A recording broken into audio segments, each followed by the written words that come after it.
Created live on Fireside. So I'm gonna quickly just introduce YNS Live with NFL Thread here live on Fireside. Wherever you guys are listening, whether you're on LinkedIn, whether you are on YouTube, whether you're here listening to a repeat, this is another one of our wonderful shows, YNS Live with NFL Thread Pivot. We are super excited to introduce Paul, Frase, and Alison Rockett. Again, we're really excited because these are the kind of stories that you guys don't hear regularly. You know, there's certain communities that hear these stories, the pivots, the relationships, life. When there's an NFL player or a celebrity or a professional athlete, a lot of times there's an image that people think, and they don't really think about life. And life happens to everyone. We all have our traumas. We all have our trials. We all have things that happen. And to bring these stories to the forefront is what's so important, because it's what connects us. Stories connect us. And the more that with Cynthia and I bringing these stories to the forefront, Paul and Alison, sharing their story, it just helps people. It helps people to also realize that we're all more alike than we think. One thing you said, life happens to superstars or NFL players, I remember before Joshua, our son, was born, and life happened to us. Our storied life came to an abrupt halt. I remember meeting Terry Hogue and his son that had spina bifida out at a ski charity. We were raising a bunch of money for Doug Betters out in Big Sky, Montana. And I remember that little boy that had spina bifida was out, sledding on a toboggan, and it was just amazing to see how Terry and his family adjusted. And they were there to raise money to fly kids from that area to Seattle. They were air flighting kids back and forth that needed help. So it was, life.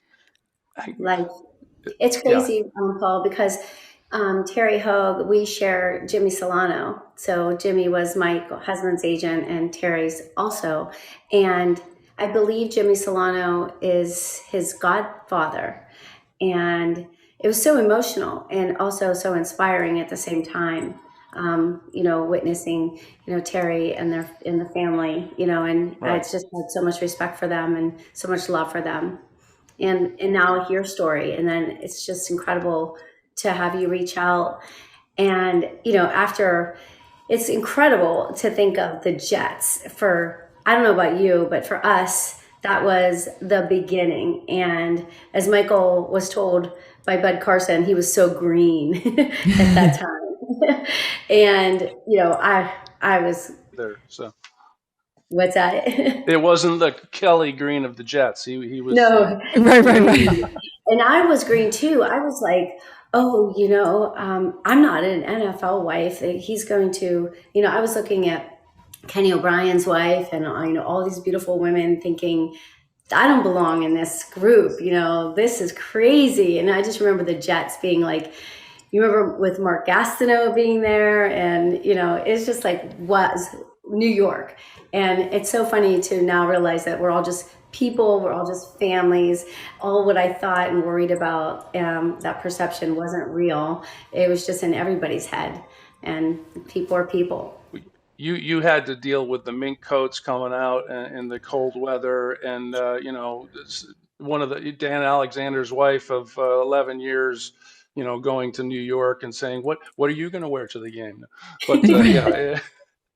But one thing about really quick, the wives, the wives have it, I think, tougher than the players themselves, because they move the houses 2 times if you don't live in the city that you play in.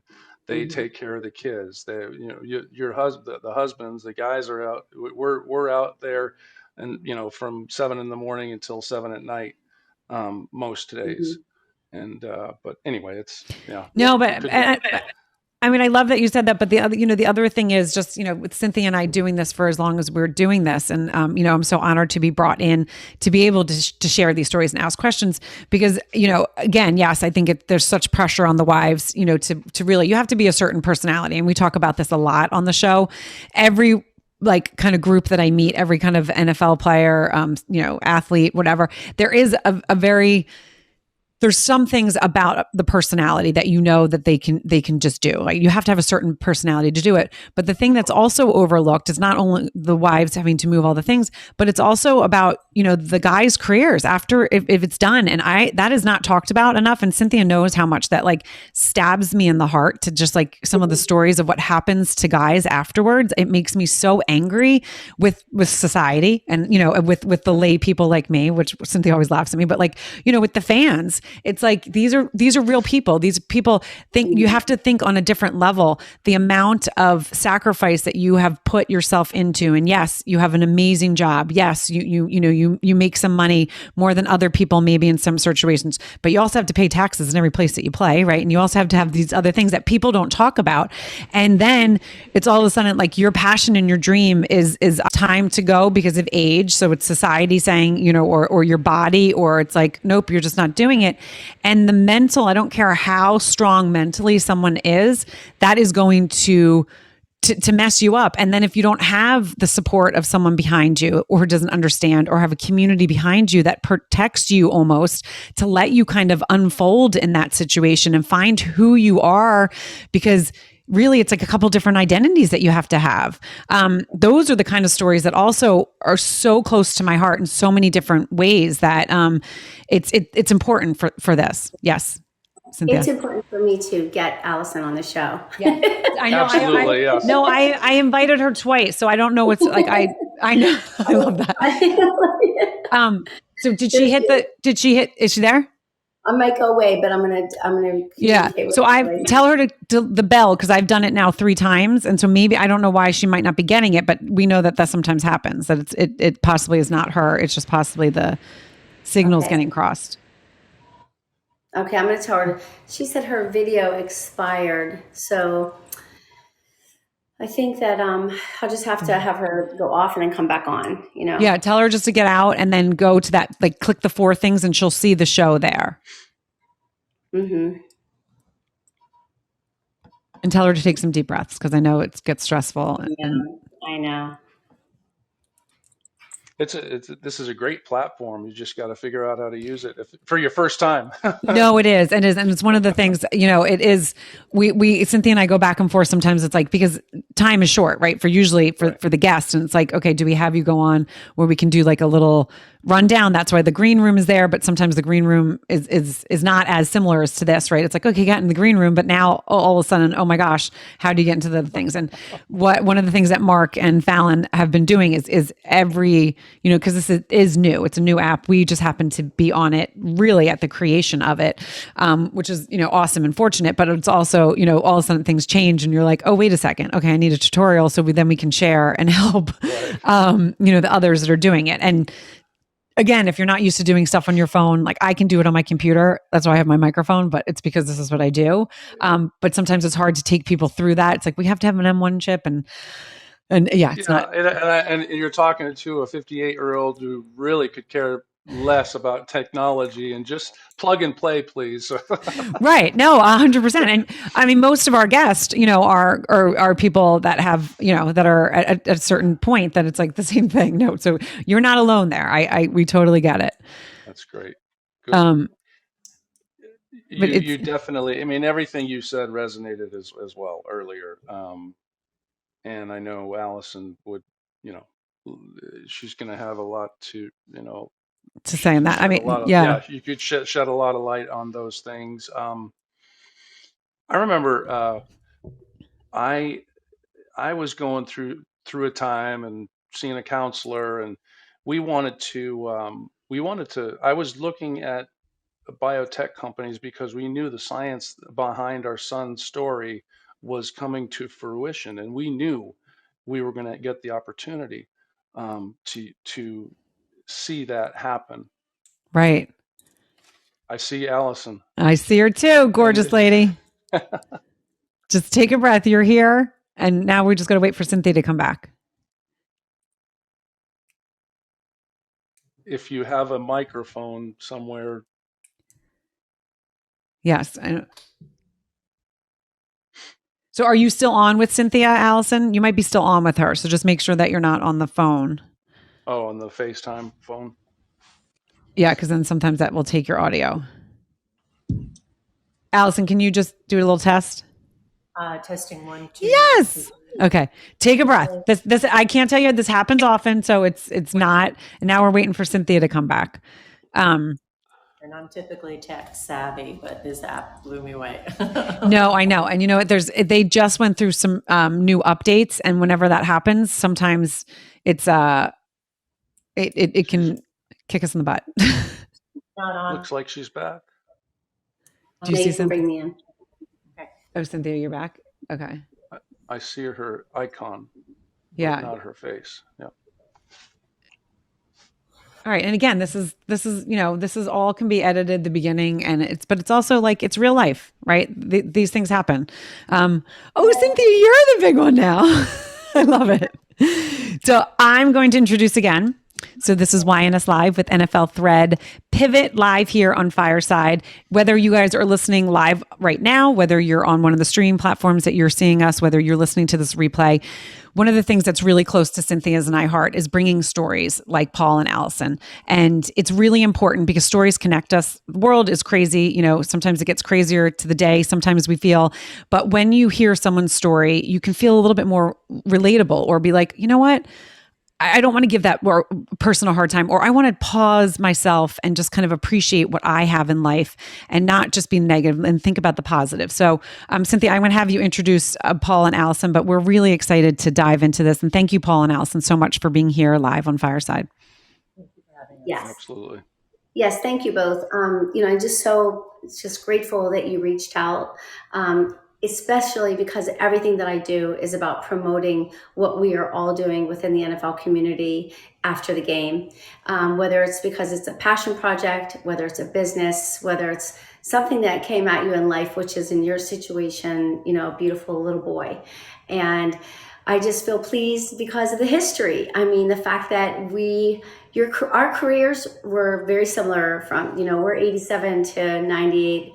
You guys are same. Like we're started with the Jets. It's like insane that we started in New York together and knew all the same awesome people. When I look back on John Booty and Rich Miano and Coach Walton and Bud Carson and Mickey Schuler and Mark Gastineau, it's just crazy to me because it was a young, like we were so young, and it was a time of our lives when we had no idea what was in front of us. So I'm excited to have you on to talk about that journey into the league, the journey out of the league and during, and then what you guys, what you're doing, the most important thing right now, the impact that you're making and what you're doing now because of your son. So thank you so much for being here. It's an honor and a pleasure to be here. Absolutely. Yes. Starting out with JETS, Jets, long time ago. So, and Allison, a side note, Allison's father, I met Allison. She was from Massapequa, New York, close to the Nassau Coliseum. And Allison's father used to get, know Billy Hampton Sr., the equipment manager, and the whole family. And they used to, they dined together before, and it was very interesting that everything came full circle. So, is that how you met, because of them, or at a game, or how did you guys meet? Allison, do you want to? It was my third preseason, fourth preseason. I was trying to make the team, and Allison was out in LA. Go, Allison, tell that part of the story. I was coming in for an interview for Billboard Music Awards, and Paul was playing pool. Him and Marvin Washington were playing pool with my brother at this hole in the wall. And I ran in to say something to my brother. It was right before you even found out if you even made the team. I think you found out the next day. Anyway, yeah, so it was a brief, encounter, but that's where it all began. And that was in Freeport, New York. I love it. Yeah, I mean, and Allison, one of the things that we were touching on, and I said I would bring it back up, is what's so important about these stories is a lot of times communities outside the sports, right? They think, okay, you guys are in the community, NFL community. You have a privileged life, and they don't think about how life hits everyone. Everyone has trauma. Everyone has life. Everyone has things that happen. And bringing these stories to the forefront, I think, are so important. I think so what you guys are doing, in the honor of your son, I think is so beautiful, and love that we can do this. So I love that Cynthia started it with how you guys kind of met. And so one of the other things that we touched on is really pivoting out of the league and the different things. So if you can take us through, and Cynthia, stop me if I'm jumping, but I know we want to get to the book and the foundation and stuff. But I would love to know a little bit about life when Paul was in the league. How did that look for you as a spouse? Also being a career woman. I mean, if you can take us through what you were doing, why you were at the Billboard Award a little bit, touch on that. Thank you. I was in the fashion industry for some of the greatest designers, and then I landed in the music industry and worked for Guns N' Roses, and then I got a job with Billboard Music Awards, but ended up getting in an accident and did not take the job. And in that interim, that's when I met Paul. We got married in New York on Fifth Avenue. It was a big to-do. 8 months later. And the headlines for the New York Post says, the Jets phrase rockets to the altar. My maiden name is Rockett. I love it. That's great. Really, the first 2 years it was a fairy tale. It was living the NFL lifestyle, and amazing fans in New York. And then our son was born, and 2.5 years into our marriage, and things changed significantly for us. Really, really quick. I remember even before I met Allison, I would go to the Marty Lyons Foundation. He was like a Make-A-Wish Foundation for the kids that were, that were close to passing. And I remember going into the hospitals and visiting them on the holidays, and you would just mourn these kids because you knew you would not see them the next year. Mm-hmm. And but when you left the hospital, you left that situation. Obviously, the parents and the families were going to be going through it, but you left. And go ahead. So, I mean, just for people that are watching that don't know our story, when our son was born, we were living the off season in Dallas. And when he was born, they basically told us that he would not survive the day. He was very weak. He could not breathe on his own. And we had really, truly no idea, what to expect and what to do. And so during that interim, I mean, that was February 2nd of 1995. 2 weeks later, Paul was put on the expansion draft team list by the Jets and picked up by the Jaguars.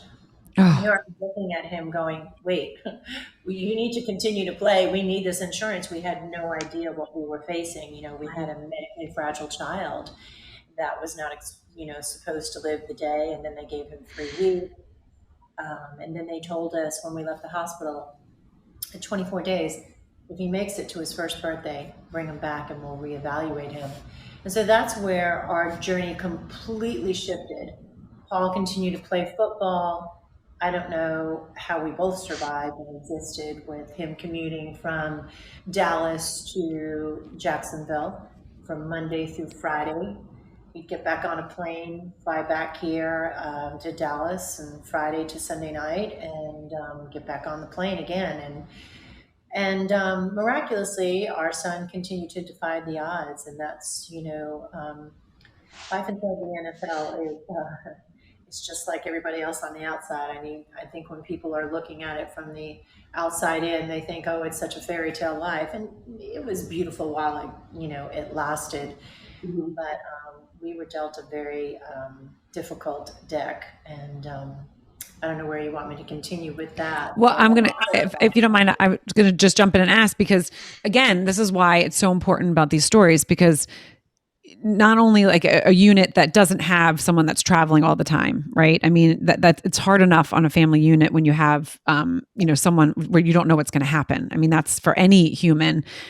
Some humans are built a little different. They can maybe handle stress. Some people can't, you don't know what your odds are, but I have a kind of a twofold question. Paul, for you, if you don't mind me asking, when you were getting on the airplane and going to play, like what was your mindset? Was it an escape? Like, okay, I don't have to think and be there, even though I want to be there? Or how did that kind of manifest as you were playing and where your mindset was? Joshua was born in my eighth year, and I literally lost my fire because I had a son at home that we had to keep alive because the doctors couldn't tell us how to keep him alive. But so it was difficult. When I was at the Jaguars for 2 years, and we made it through, and all of a sudden I get traded to Green Bay, and I'm out there by myself. Allison, we chose not to bring Joshua to Green Bay because the nurses situation would have been tough, and the cold weather.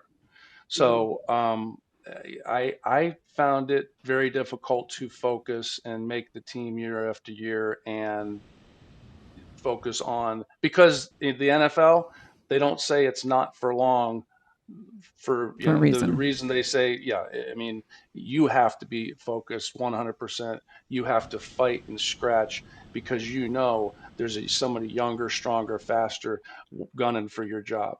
You're one of 240 defensive linemen in the world. It's a coveted position, and it was difficult. Yeah. Yeah. And then on the flip side, go ahead, Cynthia. Sorry, it's so interesting and so true about the insurance. How important, the insurance is everything. And here you are playing to, for the benefit of your son, for the benefit of your family. So now you're playing for, a huge reason and very important, but not the same reason that you were playing in the beginning of your career. It was So different Yeah, circumstances. I have to interject on that, Paul. Joshua was used in collective bargaining agreements for years. When we initially were, early on in Paul's career, the salary cap, the limit for the insurance was $1 million per player per family member.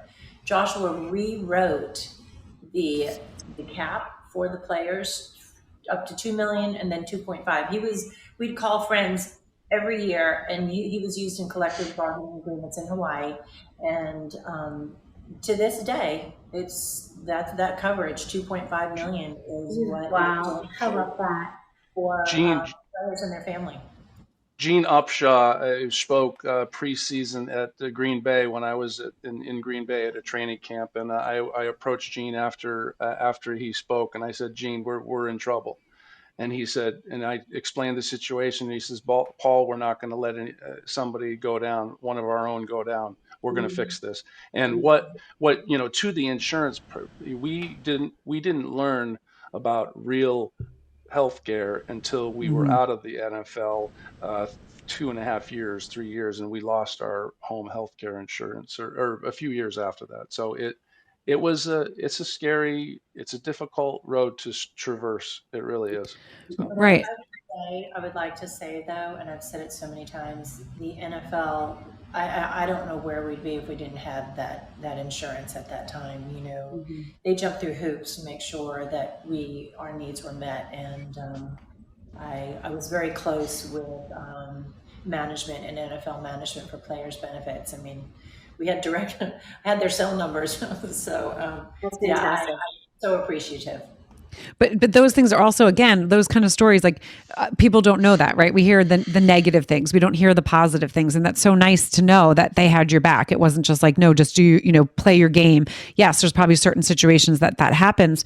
But on the flip side, Alison, so you're now home alone, right? You know that you need insurance. You know that Paul needs to go to work. But what was, how do you kind of navigate that alone? It was crazy. So initially when we got out of the hospital, we were 10 hours a night. So the nurse would come on at 10 o'clock at night.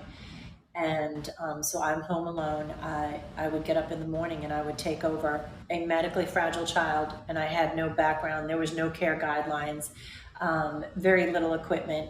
And I think I was a zombie. Paul says that when he came, he'd come home to relieve me on Fridays.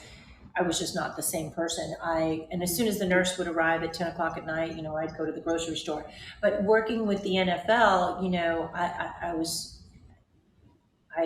I'd explained to them, listen, I need more help. I cannot continue to do this. And they shifted every time, trying to meet our needs. And so it was crazy. In all honesty, I often say I don't know how we survived, but we did. And Joshua lived an amazing life, miraculously. And when did he get the diagnosis? Oh, sorry, Cynthia. I was just going to say, when did he get the diagnosis? Like, when did you realize what his diagnosis was? So, in June, all the players, that's their month to take their trips. And so we were he had a muscle biopsy at 3.5 months at Scottish Rite Hospital here in Dallas. And we took the whole family, our family, Paul's family, to Maine and had a home on the ocean. And this was June. We received a package with 5 pages of the textbook copied with no cover letter, no nothing. And I open it and I proceed to read the diagnosis of our son, which left me in a fetal position because it was pretty devastating. At that time, 50% of the children did not survive 2 years of age. Now that statistic is 50% don't survive 18 months of age. And so here we were reading this, and Paul, this was June. He's going back, to camp in July. It was pretty devastating. So what is the diagnosis? Can you explain exactly the name?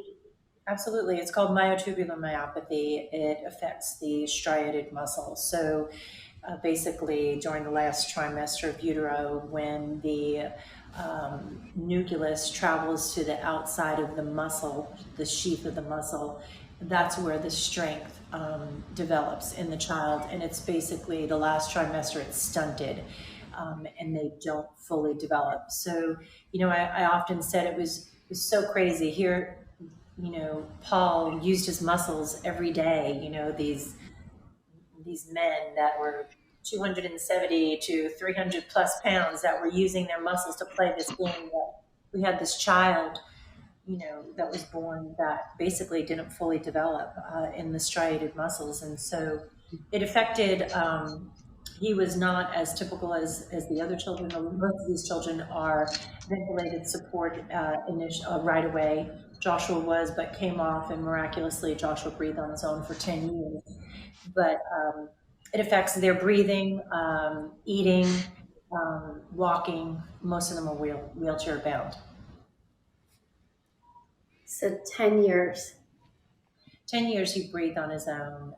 Joshua was with us for 5,800 days. He was with us for 40 days shy of his 16th birthday. Wow.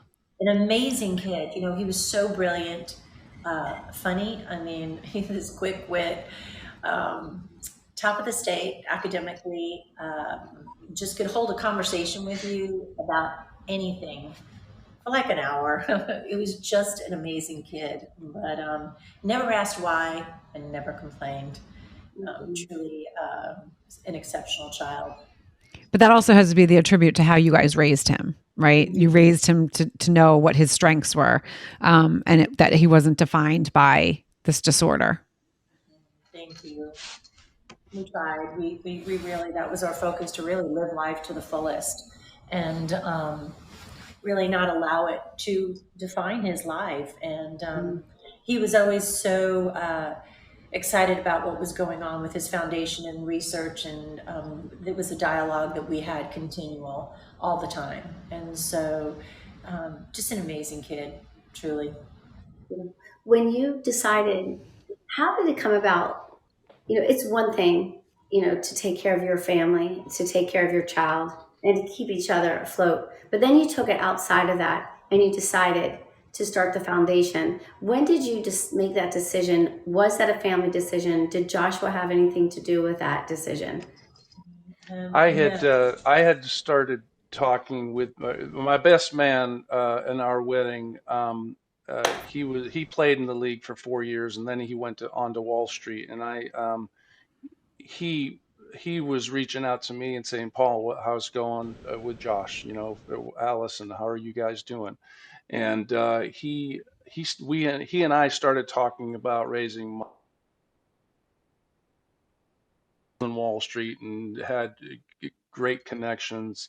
And then at the same time, Allison's telling me, you got to use your platform to raise a bunch of money. And she was already talking to some of the best doctors in the world.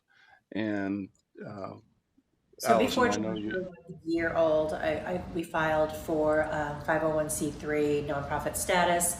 And 3 weeks after his first birthday, we received our 501 designation, February 26th of 1996. And a lot of the sports, the journalists they started writing about Paul and the story of Joshua. People were just writing checks and sending it in. It was so touching to see what the fans were doing in honor of Joshua's life and really supporting us. And that was 96. And by 97, we pulled together our first team of researchers, very cutting edge in the field of regenerative medicine at Harvard University. And that's where we began. It's amazing. It's where it's gone, though. I mean, just in talking to you, Allison, and the fact that it's, it isn't just Joshua's diagnosis, it's other like Parkinson's disease, it's other areas that your research, because of Joshua, it's impacting so many other lives. Can you share a little bit about that? Because I think so many who are impacted with these diseases would love to hear this. Try to give you a Reader's Digest version of 28 years. It started out as a guarded dream. We really didn't know which area, but we were throwing money, holding events every year in Boston. It became one of the hottest events, and we had players from all over the league, which was unusual to get, any more than 3 or 4 players at an event. We had anywhere from 15 to 20 guys. So it was NFL, Wall Street, music industry, and we just kept raising money. We had proof of concept in gene therapy, regenerative medicine in a mouse model less than 10 years into it. 2 years after that, I found the only large animal model in the world, and that changed the trajectory of our research significantly. So, there's really never been a cure for a neuromuscular disorder and a congenital myopathy, and ours was the first. And so our work now, the platform that we developed really was a crossover. We crossed over and created, it's not a drug yet, but we created the science and everything was in place. From biobanking to the largest data collection to, the largest data to be set for FDA IND. I just had the most amazing mentors and people that were willing to help. And so it became my life's mission and work, to find a cure for this disorder. That New York attitude, never take no for an answer, was really my drive. And these children, Joshua and these children, became my life's mission. This technology that we developed in gene therapy is cited all the time. It's our preclinical work is still cited continually all the time, but it is now being used for Parkinson's, cancer, other monogenic disorders. It's really, I can't even grasp it anymore because it's spiraled. That's amazing. It's incredible. Really, truly is amazing what Joshua's legacy is to this day. There was a company that came in. Paul and I pitched pharma in 2012. They built a company around our work, and they tore $3 billion a couple of years ago. They've gone into clinical trials. It's on clinical hold right now, but there have been several children that have been treated, 24 to date. The technology is there. The science has already been proven. It needs to be perfected, but this technology is being used in cancer and in Parkinson's disease and many other disorders. So that's amazing. It's been very humbling, to be honest. Very humbling. Oh my goodness. Right. Well, creating a legacy, it it has to be everything, and continuing Joshua's beautiful name and who he was. And it sounds like he's the type of person that would want to carry on and continue to fight for the cure for others, and so having you guys there doing that, I think is like, it's just never, it's like not, it's he's living on, and he's there, and his power is probably felt in all of your circles. It has to feel so good. Thank you. Thank you for so much. That really was truly what he was about. He wanted this. He knew that he was too old to take or receive the technology. He just was out of those bounds of what the FDA implemented early on. But he wanted this cure for his peers. That was his dream. And so we're not finished. We will. We will.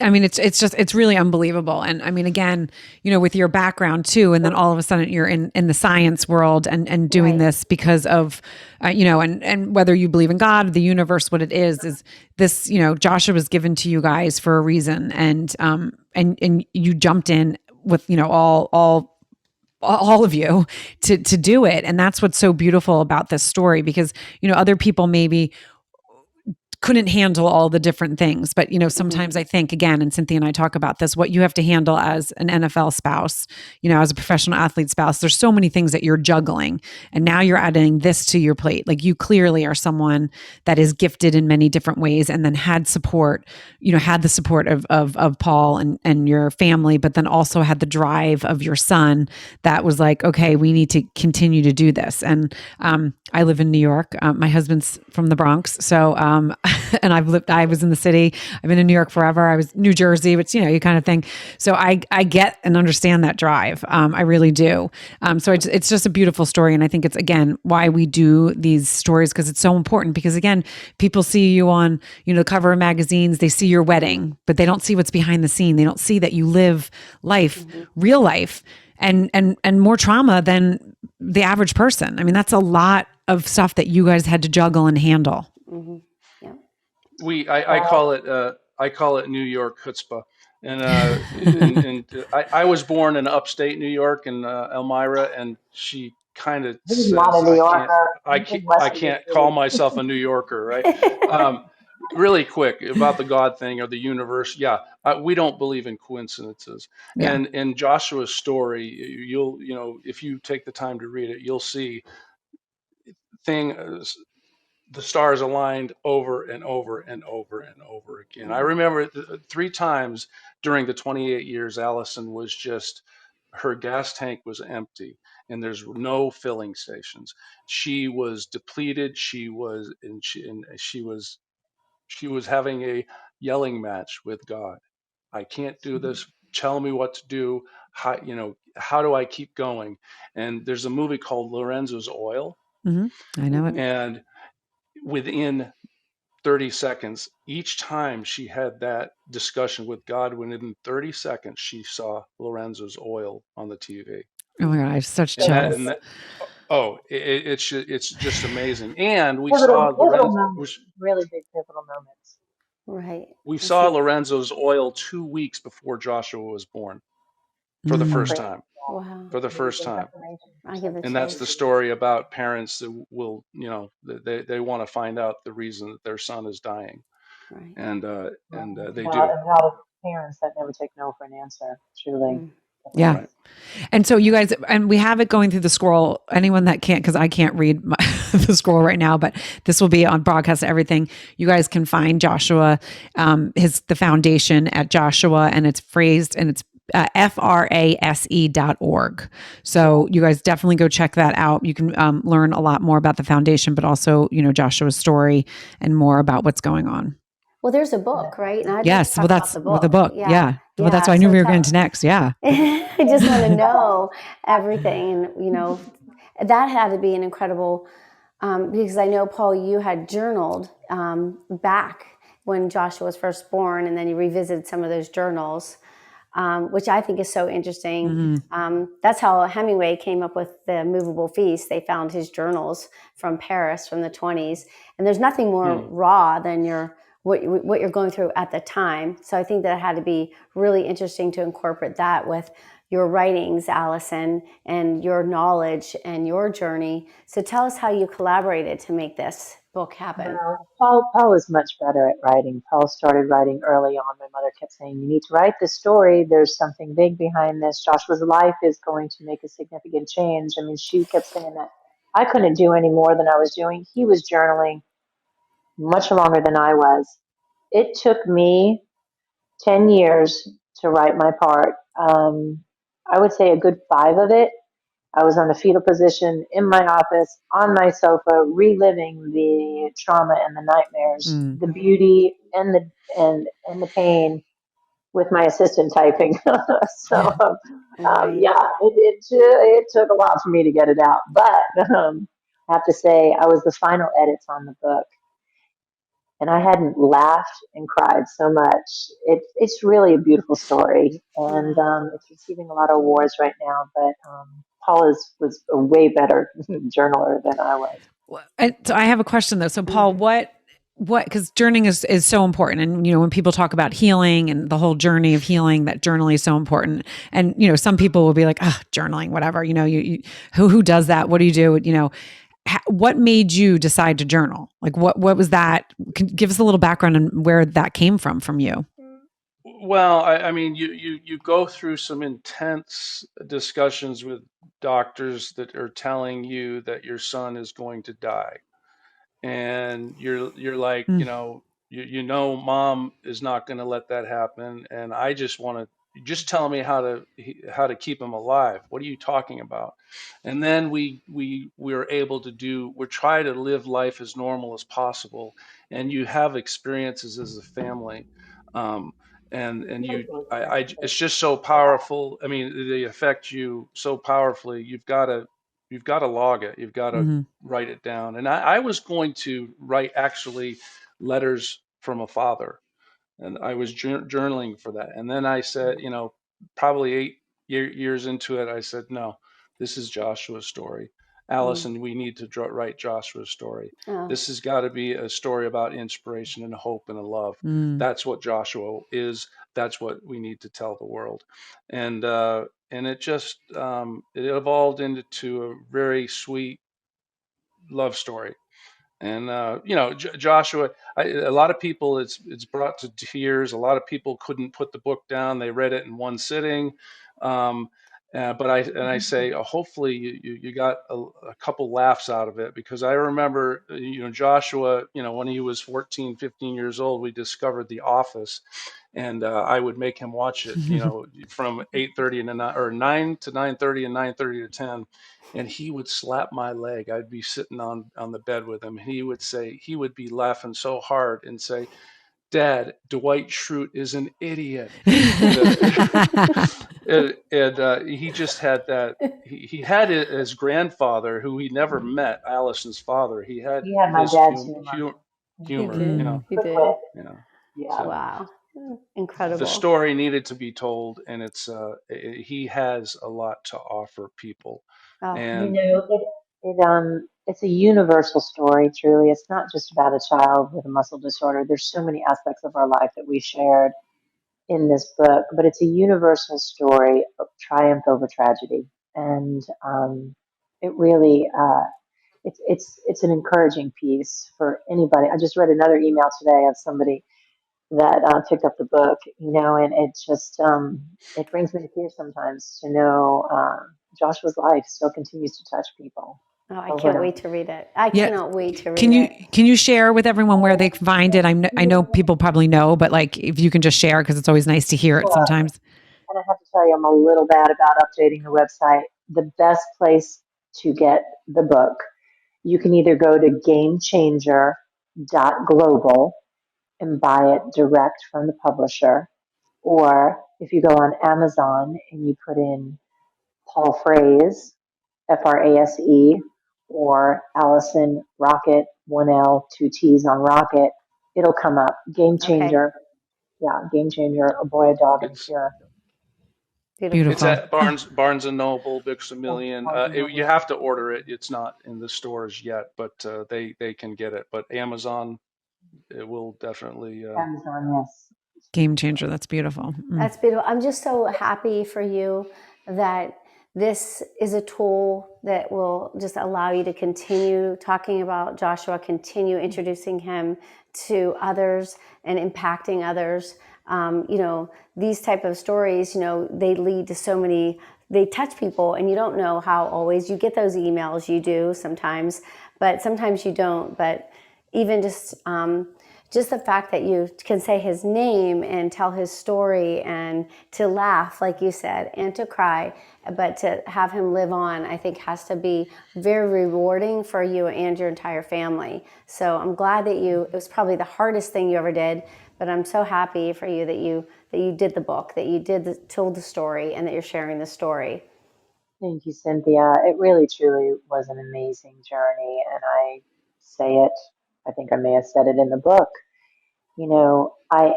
I am the woman I am because my son lived. And I mean that wholeheartedly. If God gave me the choice today not to have lived that journey or to do it again, I would do it again because truly the joy outweighed the pain. And I mean that too. God bless. That's beautiful. And that just shows the type of people you guys are too, though. And that's another thing, with the book, with the foundation, with the show, because people are, dealt the wrong hand sometimes, right? They think they're dealt the wrong hand. Why me? Right. Why is this? And there's so many lessons in tragedy. And no, tragedy is never good. I was speaking with someone the other day who had a very, very tough life, a lot of trauma, lots and lots of trauma. And he always gets the question, what would you tell your younger self? And he said, I would tell my younger self nothing, because I wouldn't be sitting here helping and inspiring people if I didn't go through every one of those things I went through. And when I say he went through a lot of stuff, and it like punched me in the stomach, but in a good way, because it's so true. And you think back, one of the things that Cynthia and I do, and what I do in my life mission, is really to share stories, because we need to look back sometimes, and not be like, why did this happen to me again? Why did this happen? What it is, but think about the blessings and the learning experiences that we get out of it, and who it made us, and then who are we impacting on the bigger thing. And so many people think narrow. And again, when you're going through trauma and tragedy, no, you're not thinking this way, right? It's the journey that gets you there. But what you just said, Alison, is just beautiful, because as a mother, as a woman, and Paul, when you said a doctor was like, my kid's not, he might not live the next day. Like that makes me want to throw up. Like, I think of my 3 kids. And if the doctor said that to me, like, how do you continue to go on? But it's like, how do you not continue to go on? Right. If you think about it different. So thank you so much for sharing that. There's a couple of documentaries done as well that are so powerful. You can find them on the website. If you go to Joshua Frase, frase.org. If you go down to Game Changer, We're Writing a Book, there's 2 documentaries on there. One has won several film festivals. It's so powerful. It's an 18-minute short, brick in the wall. And then there was a CNN headline news. It's an hour-long piece, extremely well done as well. So if people want to see a documentary or 2, Right. it really captures our story beautifully. Right. Really, really quick. After Joshua passed, we actually had some people say, "Why do you do it? Why do you continue the foundation?" And first of all, we knew what was happening in science, and we knew we were close. So, but secondly, what if the mothers that are carriers still want to have children? What about the daughters that might be carriers, that might family someday? What the kids, the boys in MTM's case, most are boys. What can we do to enhance their lives? Why wouldn't we? Right. Why wouldn't That's right. we? And Absolutely. go ahead. Yeah, why wouldn't you? And of course, I'm sure you're thinking that Joshua would say that. Why would you stop now? We got this. Let's go. And imagine, because of you guys, at some point, someday, when somebody is a carrier and they realize there is a solution and they don't have that plight. And even though it's a blessing, it was still, it's still something that you're like, hey, you never want anybody to hear that their child might not make it. And, beating the odds is wonderful, but it's also, you just probably want to eliminate that. And that's what you guys are working towards right now. And that's just a beautiful gesture to the people out there, the future generations. Mm-hmm. Thank you. And I do say this, and Cynthia, I know, is going to laugh, so just watch her. But really, anytime we have a conversation with the NFL community, I always say, like, God put your community together because of your platforms, right? So he gave you this heart that is a heart that's going to do more for people. It's not going to be a selfish heart. It's not going to be, even though people might say, oh, they have this, where does it go? The NFL community is one of the most generous, warm, loving community, people that I have met. And I say to Cynthia every single time, there's so much love and so much giving that people they have no idea. No idea. That was so well said, and I will agree with you 100%. It's a very small community still to this day, 30 years later. I mean, I don't know how long it's been since you played, Paul. I mean, we have friends all over the country that still how's the foundation, how are things got, like, it was so beautiful how they all just stepped up, and even to this day, they're still involved in supporting us. Fantastic. I love it. I know, it makes me so proud. And that's why I love Pivot. That's why I love, Thread, and talking with Juliet, because Juliet does bring this unique perspective because she is so curious about the lives of others, the lives of all. But then when you get specific with the NFL, she just loves the fact that every single time we have conversations, she is floored by the compassion, the service heart, the drive, and the story, behind the NFL families. And it makes me proud, like, every time. And I'm so proud to share your story now. And we will get very busy sharing your story, the foundation, the book, and anything that we can do. We do events throughout the year. And if you ever feel like you want to, present a few books to display, if you ever feel that you want to speak, there's always opportunity. And we want to help you in your mission to spread the word. Thank you. I will take you up on that, Cynthia. Yeah, I feel like my focus now is to share the story. Still looking for support for the foundation. Pleasedonate.org. It's a story, as we've said, it's a beautiful story that needs to be shared. And we will continue to do that and push this research forward till it is finished, until it is done. Exactly. I love it. God bless. It's awesome. Yes. Thank you, guys. Yeah, thank you so much. And do you guys have any closing remarks? This has been a wonderful experience, and I love what you guys are doing. Thank you so much for the platform. Just keep sharing that hope, that love, and that inspiration. And there's so many stories. There's so many good things that are happening, and keep digging those up and sharing them. And we really appreciate the opportunity. Thank you, guys. Yes, thank you, Cynthia and Juliet, for your time today. Absolutely. Thank you so much. You guys, you know what to do. I say this every single time. You might have heard this story and we're like, oh, that's great. I love the story. But you don't know who needs to hear this. You need to share this. This is going to be going out on all the podcast players. You might be listening to this on one of the podcast players. You might be, seeing it on YouTube. You might be seeing it on another platform. You might be here in Fireside listening. But you need to share it because you don't know who needs to hear it. You don't know who has, this, where they could actually have MTM. I'm trying to look and I can't see it on there, but I knew. I was like, damn it, my glasses. I'm getting old. I can't see my stupid screen. Yes. So you don't know who needs to hear about it, but so you really need to share and send this out to many people. And again, thank you so much, Alison and Paul. And we will see you guys.